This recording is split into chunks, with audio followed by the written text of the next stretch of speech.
মানে ভারতীয় সিনেমার ইতিহাসে আল্লু অর্জুনের নামটা সত্যি ইতিহাসে স্বর্ণাক্ষরে লেখা থাকবে। শুধুমাত্র নিজের ইন্ডাস্ট্রিতে নয়, সমস্ত ইন্ডাস্ট্রির বড় বড় যারা তারকা রয়েছে, বড় বড় যারা মহাতারকা রয়েছে, তাদের প্রত্যেকের রেকর্ড চুটকি মেরে উড়িয়ে দিচ্ছে আল্লু অর্জুন। এই ঘটনাটা কিন্তু ঘটছে আজকে বলিউডে, যারা শাহরুখ খানের টেরিটরি ধরা হয়ে থাকে, সলমান খানের টেরিটরি ধরা হয়ে থাকে, সেখানে এসে তাদের রেকর্ডটাকে তুড়ি মেরে উড়িয়ে দেওয়া, এটা কিন্তু এত সহজ নয়। এবং পুষ্পা ওয়ান বলে রাখি, একটা বাহুবলীর মতো কিন্তু হিউজ একটা ব্র্যান্ড ভ্যালু ক্রিয়েট করতে পারেনি।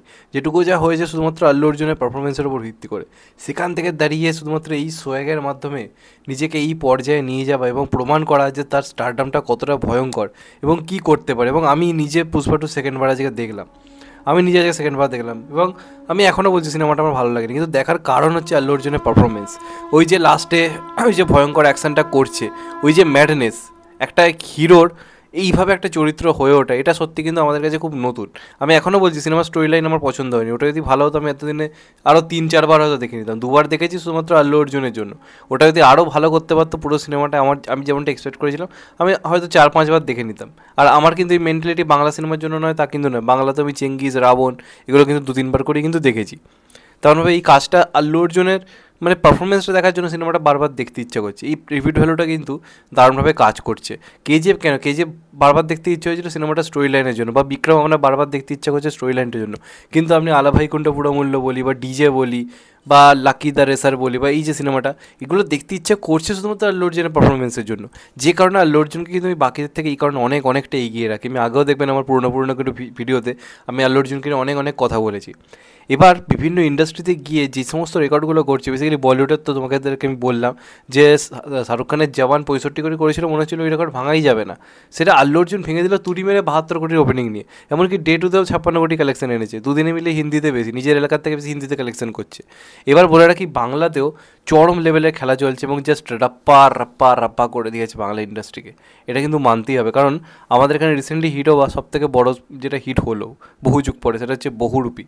তো সেই সিনেমাটা টোটাল 15-20 দিনে যে কালেকশন করেছে, সেই কালেকশন মাত্র 3 দিনে ব্রেক শুধু করে দেয়নি, সেটাই কোথাও কিন্তু পেরিয়েও গেছে। মানে প্রথম 2-3 সপ্তাহে যে লাইফ টাইম রেকর্ডটা করেছিল বহুরূপী, সেটাকে পার করে দিচ্ছে পুষ্পা টু।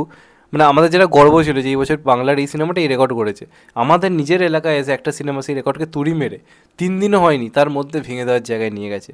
আমি বলেইছিলাম এই সিনেমাটার এখানে ক্রেজ ভয়ঙ্কর, এবং মফস্বল এরিয়াতে না আল্লু অর্জুনের একটা হিউজ ক্রেজ রয়েছে। তারা চেনে আল্লু অর্জুনকে, তারা জানে আল্লু অর্জুনের মতো স্টাইল ফলো করে, আল্লু অর্জুনের মতো চুলের স্টাইল করে। আল্লু অর্জুন, আমরা একদিন ভাবছিলাম যে টিভিতে শুধুমাত্র জনপ্রিয়, তা নয়, আল্লু অর্জুনকে দেখার জন্য লোকে ঝাঁপিয়ে পড়েছে। সেটা আমি পুষ্পা ওয়ান যখন এখানে 100 কোটি কামিয়ে নিয়েছিল তখনই বলেছিলাম। এবার এতদিন ধরে শাহরুখ খানকে মানে ওয়েস্ট বেঙ্গলটাকে শাহরুখ খানের দুর্গ বলা হতো, সেই দুর্গে কিন্তু রীতিমতো এখন পা বসাতে চলেছে আল্লু অর্জুন। এই কথাটা আমি কেন বলছি, ওয়েস্ট বেঙ্গলের 3 দিনের কালেকশন যেটা এখন অবধি গিয়ে দাঁড়িয়েছে, সেটা হচ্ছে প্রায় 9 কোটির কাছাকাছি। 3 দিনে 9 কোটি, ক্যান ইউ ইম্যাজিন? জাস্ট ভাবো। এবং এখনও রোববার দিন এর মধ্যে ইনক্লুড হয়নি। শনি, শুক্র এবং আমি বৃহস্পতিবার হিসেব দিলাম, বৃহস্পতিবার ওপেনিং ডেতেই 3.5 কোটির বক্স অফিস এনেছিল। ডে টুতে ওদের এই জায়গাতে একটা ড্রপ এলো, কলকাতায় কিন্তু কোনো রকম ড্রপ দেখা যায়নি। ডে টুতেও সিনেমাটা প্রায় 2.5 কোটির কাছাকাছি কালেকশন করে, 2 দিন মিলে 6 কোটি। এবং আজকে যে পরিমাণে এগোচ্ছে, আজকেও 3 কোটি প্লাস কালেকশন আসতে চলেছে শুধুমাত্র ওয়েস্ট বেঙ্গল থেকে। 3 দিনে 9 কোটি প্লাস। আমি তখন ভাবছি বাংলা ভাষায় রিলিজ হয়নি একদিক দিয়ে ভালো, কারণ শুধু যদি বাংলাতে রিলিজ হতো, যেটা আমাদের দাবি ছিল, সেটা যদি হতো, তাহলে বাংলা ভাষায় এই সিনেমাটা যে পরিমাণ ক্রেজ আনতো না, লোকে বাংলা সিনেমা দেখার প্রতি মানে আস্তে আস্তে কনফিডেন্স হারিয়ে ফেলতো। সেদিক দিয়ে বলবো হিন্দিতে এসছে ভাই, একদিক দিয়ে ভালো, লোকে এটাকে হিন্দি সিনেমা হিসেবেই দেখছে, বাংলা সিনেমা হিসেবে ভাবছে না। একদিক দিয়ে পজিটিভ, কারণ যে খেলা দেখাচ্ছে ভয়ঙ্কর লেভেলের, উইথ নেগেটিভ রিভিউস। খুব একটা ভালো রিভিউ কিন্তু আসেনি। লোকে যে এক্সপেকটেশন নিয়ে গেছিলো সিনেমাটাকে নিয়ে, যেটা একটা কেজিএফ 2 দেখে বা অন্যান্য সিনেমা দেখে যে রিফ্রেশ যেটা আমরা চেয়েছি সেটাই পেয়েছি, এটা কিন্তু তা হয়নি।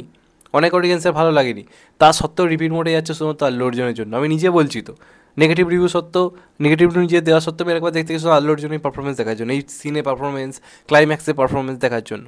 এটা হচ্ছে আল্লু অর্জুনের সেই ম্যাডনেস, যেটা এবার কোথাও গিয়ে ফিল করা যাচ্ছে। তো তো ওয়েস্ট বেঙ্গলও 3 দিনে কিন্তু প্রায় 9 কোটি প্লাস কালেকশন হতে চলেছে, এবং এইভাবে যদি এখন এগোতে থাকে, তাহলে অন্ততপক্ষে খাদান আসার আগে অবধি চরম শুধু ডমিনেট করবে তাই না, ইভেন খাদানেরও কিন্তু শো পেতে প্রবলেম হতে পারে, কারণ এই যা খেলা শুরু করেছে সেটা ভয়ঙ্কর। খুব ভালো হয় এই ঝড় যদি অন্ততপক্ষে 10 দিন পর থেমে যায়, ভালো। যদি চলতে থাকে তাহলে কিন্তু শো পাওয়ার ক্ষেত্রে খাদানকেও কিন্তু বেশ খানিকটা কাট করা কিন্তু পড়া দেবে, কারণ অডিয়েন্স পাগল হয়ে গেছে সিনেমাটা দেখার জন্য। আমি আজকে ওয়েলিংটনে গেলাম, সেখানে উপচে পড়া ভিড়, সন্ধ্যেবেলা আমি যখন বেরোচ্ছি, দুপুরের শো দেখতে গেছিলাম আমি, যখন সন্ধ্যেবেলা যখন বেরোচ্ছি, পাবলিক জাস্ট রাস্তায় ভিড় করে দাঁড়িয়ে গেছে, বাস ফাস সব আটকে যাচ্ছে, যেতে পারছে না, এমন ক্রেজ। এটা আগে বাংলা সিনেমার জন্য আমি দেখতে পেতাম, সেই ক্রেজ কিন্তু এখন এই সিনেমার জন্য দেখা যাচ্ছে। শেষ জওয়ানের সময় এরম ভিড় দেখা গেছিলো, তো এই কিন্তু বহুদিন ধরে এখন খেলা দেখাবে। যেভাবে জওয়ান বাংলায় 40 কোটি কালেকশন করেছে, সেই গতিতেই কিন্তু এটা এগোচ্ছে এবং তার থেকে বেশি গতিতে এগোচ্ছে। তো এটাও কিন্তু জওয়ানের ওয়েস্ট বেঙ্গলের রেকর্ডও কিন্তু ভেঙে দিতে পারে, যে খেলা দেখাতে শুরু করেছে। তো দেখা যাক লাস্ট অবধি কী হয়। শুধুমাত্র নিজের টেরিটরি নয়, সমস্ত জায়গার বড় বড় সুপারস্টারদের টেরিটরি থেকে তাদের রেকর্ড তুড়ি মেরে উড়িয়ে দিচ্ছে কিন্তু আল্লু অর্জুন। জাস্ট রাপ্পা রাপ্পা রাপ্পা করে দিয়েছে, আর এর থেকে বেশি কিছু বলার নেই। একদিক দিয়ে এটা চিন্তার, আবার একদিক দিয়ে আল্লু অর্জুনের মতো একটা তারকা, যার নিজের দক্ষতায় এত বড় একটা অ্যাচিভমেন্ট, সেটাও অবশ্যই কিন্তু আনন্দের, এটা মানতেই হবে। বাদবাকি বক্স অফিস কিরাম কী আছে সেটা নিয়ে নয় পরে আলোচনা করবো। আপাতত শুধু আমি ওয়েস্ট বেঙ্গল একটা তোমাদেরকে বললাম।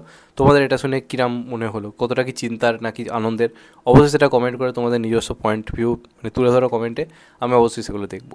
ভালো থেকো সবাই, টেক কেয়ার, নমস্কার, আবার দেখাবে। এখন তো বাই, সবাই ভালো থেকো, শুভরাত্রি।